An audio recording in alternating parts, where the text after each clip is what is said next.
today we are going to eat like Hercules. What is this going to consist of, sir? It's going to consist of 7 whole meals. I think 2 steak meals. There's going to be 2 fish meals, 2 chicken meals. There's also going to be a protein drink, and here's the key. Lion blood. Although ingesting lion's blood isn't necessary, we all know that protein plays a major role in muscle growth.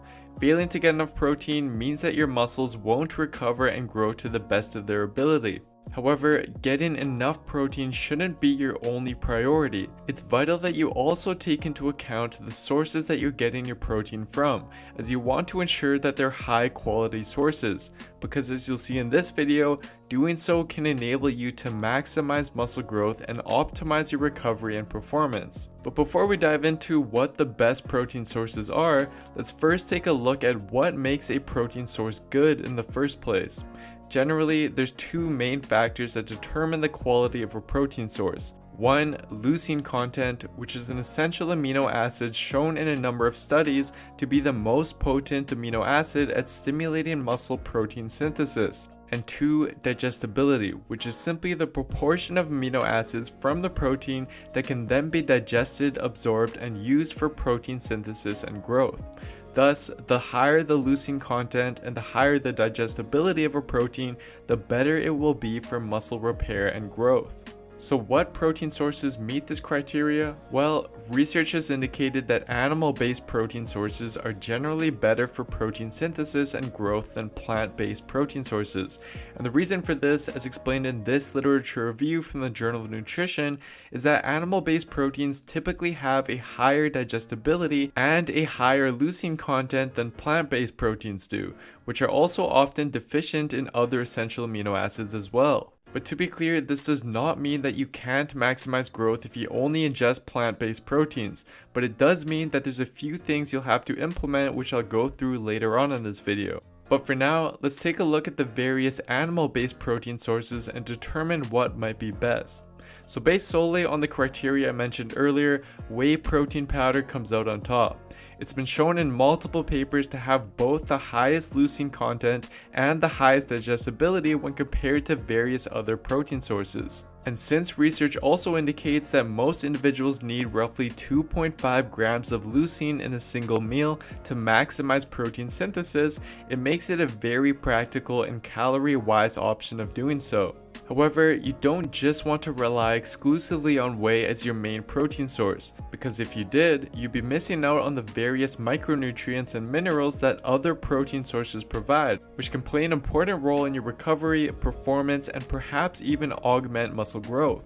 For instance, what's actually really interesting is that recent research has indicated that certain micronutrients found in whole food protein sources may actually boost the resulting protein synthesis response to a greater degree. Illustrating this, one 2017 paper compared the protein synthesis response between roughly 20 grams of protein from egg whites versus roughly 20 grams of protein from whole eggs. They found that the whole eggs elicited a protein synthesis response significantly higher than the egg whites, which the researchers stated could not be attributed to the differences in caloric intake, but rather was likely because the yolk in whole eggs contains several micronutrients that are potential candidates to augment the protein synthesis response. Now, although this is a relatively novel finding, the results of other recent studies are in support of this as well, displaying the potential importance of micronutrients for recovery and growth. So what I recommend is stick to whey for your pre or post-workout meal, given its convenience and superior digestibility properties, but don't rely on it excessively throughout the day as it's lacking in micronutrients.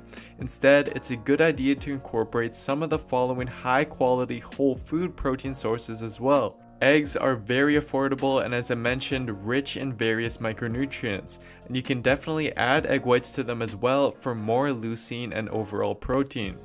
Lean meats such as chicken breast, extra lean ground turkey, and grass-fed beef are all great options with a high leucine content and rich in a variety of important minerals. Lean fish such as tuna and oily fish rich in fatty acids such as wild salmon and mackerel are recommended as well, given the various benefits of their omega-3 content, which, as I've stated in past videos, may actually play a role in muscle recovery and growth. These are all excellent protein sources that each have a rich composition of essential amino acids and different micronutrients that have been widely supported by the literature to support muscle growth. So you'll want to incorporate a variety of these into your diet. In addition, slower digesting protein sources such as casein protein powder and foods high in casein such as Greek yogurt and cottage cheese are worth discussing as well.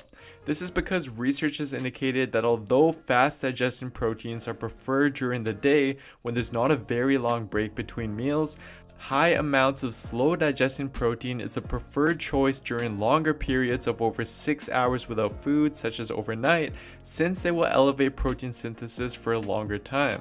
Thus, strategically ingesting a high amount of a slow digesting protein either shortly before you sleep or if you know you won't be ingesting protein for 6 hours or longer would be recommended in order to maximize growth.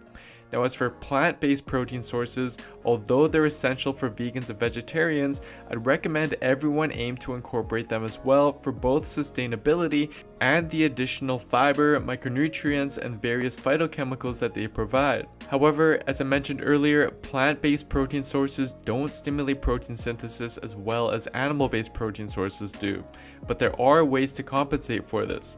For instance, as shown in this 2019 review by Jordan Tremelin and colleagues, 20 grams of a plant-based protein often doesn't elicit an adequate protein synthesis response, but the consumption of a greater amount of plant-based protein and or mixing different plant-based protein sources raises the muscle protein synthesis response to a significantly greater degree. Therefore, with plant-based protein sources, it's a good idea to ingest a greater amount at a time and or mix different sources within the meal or throughout the day to optimize the protein synthesis response.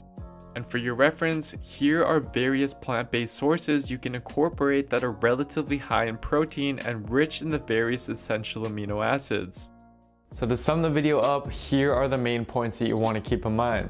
Just note that at the end of the day, total protein intake is what's most important for supporting muscle growth. But at the same time, you also want to pay close attention to the quality of the protein that you're ingesting for the reasons I previously discussed.